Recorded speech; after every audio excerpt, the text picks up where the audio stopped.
Hey guys, how you doing? It's Voodoo here and welcome to episode 44 in my Call of Duty Black Ops 2 Emblem editor series.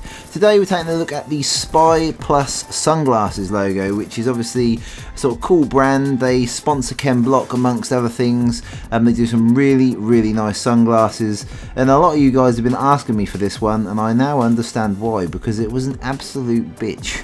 It looked very simple, and up until you get to the actual S part of it, it is relatively simple. So I'm not going to dress it up for you guys. This one's a tricky one to do, so it's going to take a lot of doing. Here's some of my previous emblems. You guys know, you've seen all these. They're in the playlist. Check them all out. And if you haven't seen the playlist, the link is in the description. So what we're going to do is we're going to grab a naught for the start, and we're going to mess around with the sort of size on that, free scale it, and we're going to run that. That's going to be sort of our outline to get all the lettering the right shape, and also it's going to be a way of sort of hiding some of our shading later on if you want to put that in. But like I say, if you get lost in this, hit the pause button, rewind it. It is towards the end, it does get pretty tricky and technical, so it is, don't get too upset if it takes you a little while, because it took me quite a while. Anyway, we're doing the plus on the end, which is straightforward. I do slightly resize this a little bit in a moment, just tweaking it just that a little bit, but just grab some rectangles, straightforward, copy and paste, turn them over. I'll also bring them down the order a little bit, but I've left them at the top end of the spectrum, up 32 and 31 layer at the moment. Grab yourself a diamond, and you want to just free scale that so the angle looks just about right, and wants to go close to the plus but not touching it, so relatively easy. We're also going to slightly change the colour of this naught just to make it easier for us to see what we're doing, because if you have that bit set as white at the beginning, it causes problems because you can't see the grid. So that's why I tend to have them darker colours, greys and blacks. But anyway, what you're going to have to do now is you're going to need to, we changed the diamond to black, and then we're going to grab ourselves any sort of rectangular shape and put that down to layer 1, because the white is going to be our background, and then we're going to sort of use white shapes to put on top of this diamond to make the actual word spy. Now grab yourself a half column, I'm pretty sure that is. Yeah, it is a half column. I don't know why it's called a half column, I suppose the way that is. Half column, and we're going to rescale them, or free scale them down a little bit, and just so the curve is just touching the outer edge of the naught, or the inner edge of the naught, that's the beginning of the S. Now we leave that alone now. Grab yourself a square. I'm going to drop that down next to where the S is. This is the beginning of the P. So then you want to grab yourself a flag, no wind, and then just sort of free scale that down, curve that up, and then we're going to grab a diamond, and you want to just free scale that so that runs the same sort of angle as that Y, and then pull it around a little bit, knock it down to a fairly small diamond, and then that is, you can see the sort of bottom part of the Y coming together as well. So you just put the tip of that to the tip of the flag, no wind. Copy and paste the diamond, up the sort of size a bit so it matches, and then we're going to run that along, and you can see that's the bottom of the Y, and you can see the bottom of the P as well sort of coming together. Very sort of technical. I couldn't see an easier way of doing this. I had quite a few attempts, and this was the only way I could do it and make it look good. Grab yourself a triangle. You want to just make that relatively large. It doesn't matter about anything poking at the top and bottom of the emblem if you manage, if for whatever reason whatever you do has that, because we're going to cover up the whole square, so don't worry about that at the moment. That's going to be nice and easy.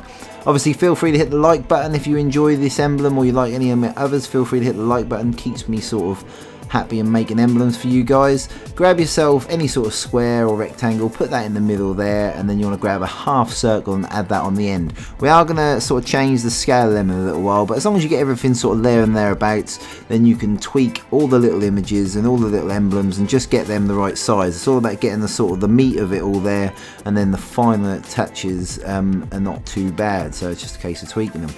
So what we're doing is we're going to make a start on this S. Now it is very tricky.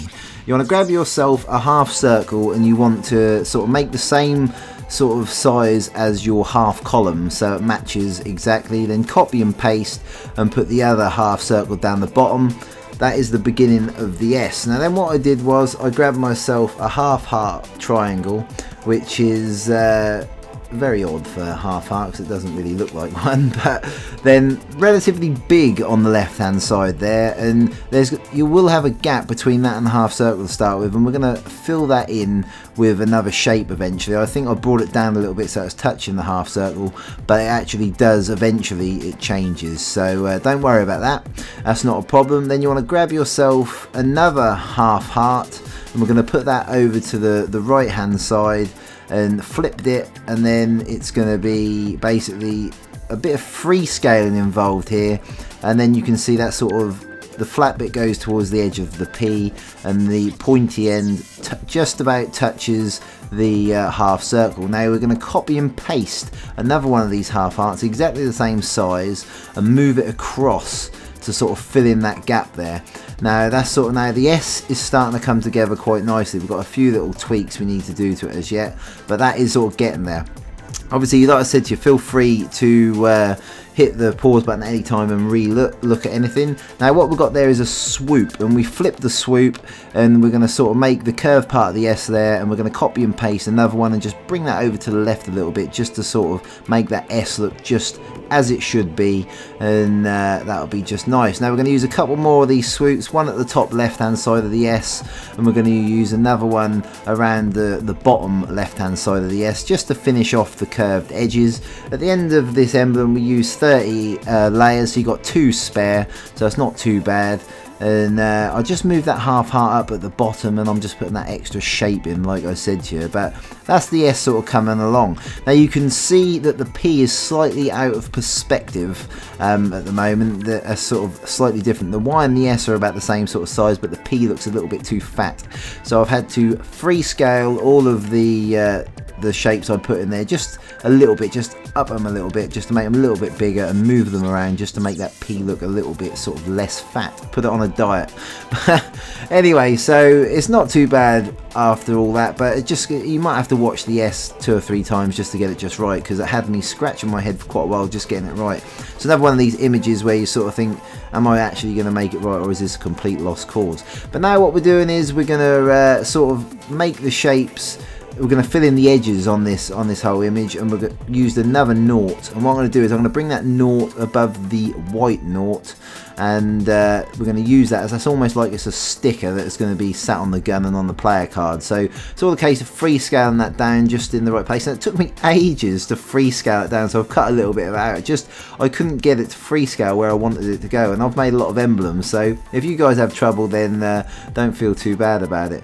But also we're going to just, once we've done that, we're going to start going into shading. Now it's quite a cool shading that we've done in the past using the half column, and we also use the armchair as the old faithful of the shading, because they've got lovely curves.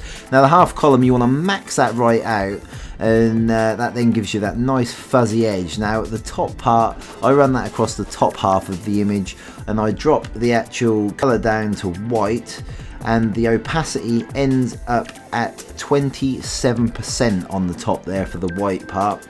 And then what we're going to do is we're going to grab another one of these half columns, and we're going to put that at the bottom, and it's going to be turned black. And obviously you want to drop that, same as the other one, drop that below the noughts that you've got, because we want to hide this shading. And the opacity on that one sits at 56% when it's black. The reason it's grey is because I just wanted you guys to see it sort of nice and clearly. Now what I'm going to do also is move that cross, the orange cross, down a couple of layers, and then so the whole shading goes over the top, and that just makes it look that much better. So very easy, very straightforward. Now to add a little bit of extra detail, we're going to add an armchair, and we're going to sort of have to do a bit of free scaling on that as well. So make sure you grab yourself an armchair. We're going to sort of make it relatively big. It wants to be above, obviously, it wants to be the similar layers. I've got it set at 28 and 27 them layers, but the black one, you can see what I'm doing at the moment. The opacity, I'll drop that down to 14%, and then I'm going to put a white one over the top, opposite the opposite way round to that, and that's going to be set at 13%, and that's a white opacity, white armchair with 13% opacity.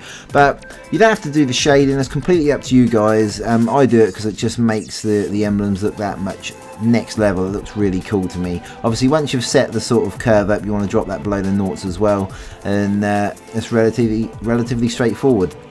Obviously guys, feel free to leave me any comments in the comment section regarding what emblems you'd like to see next. I have got a massive list, but I'm adding to it all the time, and if they're super cool ones and a lot of people ask for it, then they get sort of put up the list. So that's what we do. But the emblem's sort of getting there guys, coming together. It's just a case of tweaking all the little images, getting it exactly how you want it, and it's looking good. But as always, thanks so much for watching. Please don't forget to rate, comment and subscribe if you haven't already done so, and I shall see you in the next video. See you later guys.